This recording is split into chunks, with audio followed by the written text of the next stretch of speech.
তো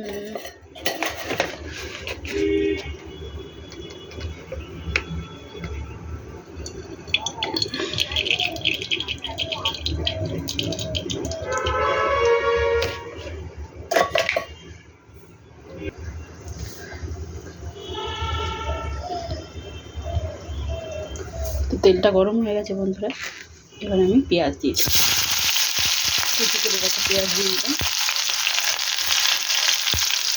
हाय friends, welcome to my channel Supriya homely kitchen. आज मैं आपके কাছে নিয়ে এসেছি आलू দিয়ে ভোলা মাছের ঝাল। তো তার জন্য কড়াইতে তেল দিয়ে পেঁয়াজটা ভেজে নিচ্ছি।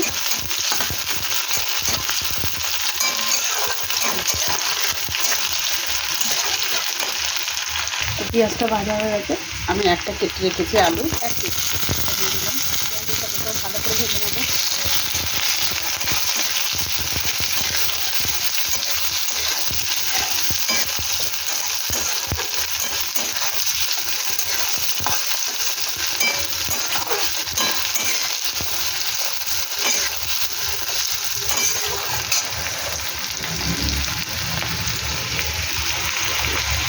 আলুটা একটু নুন দিয়ে দেবো, স্বাদ মতো নুন দিয়ে দিলাম। আলুটা ভাজার সাথে সাথে তো তাড়াতাড়ি সিদ্ধ হয়ে যাবে।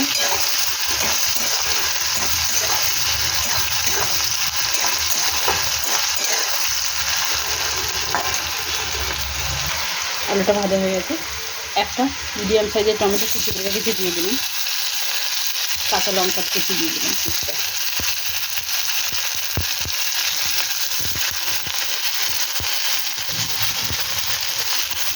তো ভালো করে নাড়বো।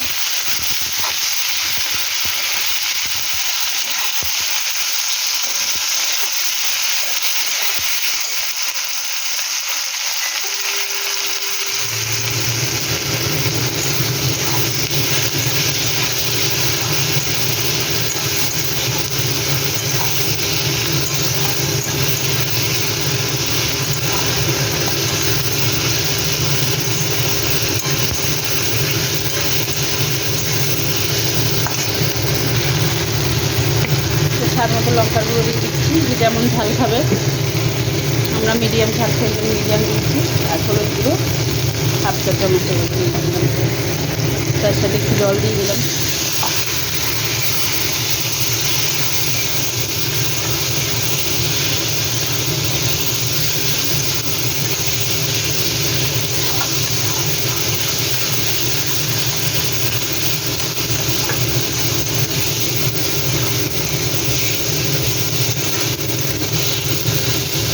দেখুন বন্ধুরা, মশলা থেকে তেল ছেড়ে দিয়েছে।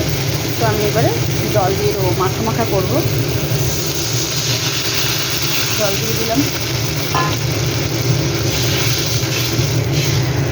জলটা ফুটলে ফিরছি। দেখুন বন্ধুরা, মাছ ঝোলটা ফুটে গেছে। আমি এইভাবে মাছগুলো আগে থেকে ভেজে রেখেছিলাম। তো এবার মাছগুলো দিয়ে দেবো, এবার ঢাকা দেবো। ঢাকা দিয়ে ফিরছি পরে। তো দেখুন বন্ধুরা, অনেকটা ঝোল কমে গেছে। তো আমি এর মধ্যে একটু ধনেপাতা কুচনো দিয়ে দিলাম। 2 মিনিট পরে ফিরছি বন্ধুরা। তো দেখুন বন্ধুরা, আমার রান্নাটা কমপ্লিট হয়ে গেছে। তো আপনারা ট্রাই করবেন, ট্রাই করে কমেন্ট করে জানাবেন আমার এই রেসিপিটা আপনাদের কেমন লেগেছে। আর আমার চ্যানেলটা লাইক অ্যান্ড সাবস্ক্রাইব করবেন। ভালো থাকবেন, সুস্থ থাকবেন। থ্যাংক ইউ ফর ওয়াচিং বন্ধুরা, বাই বাই।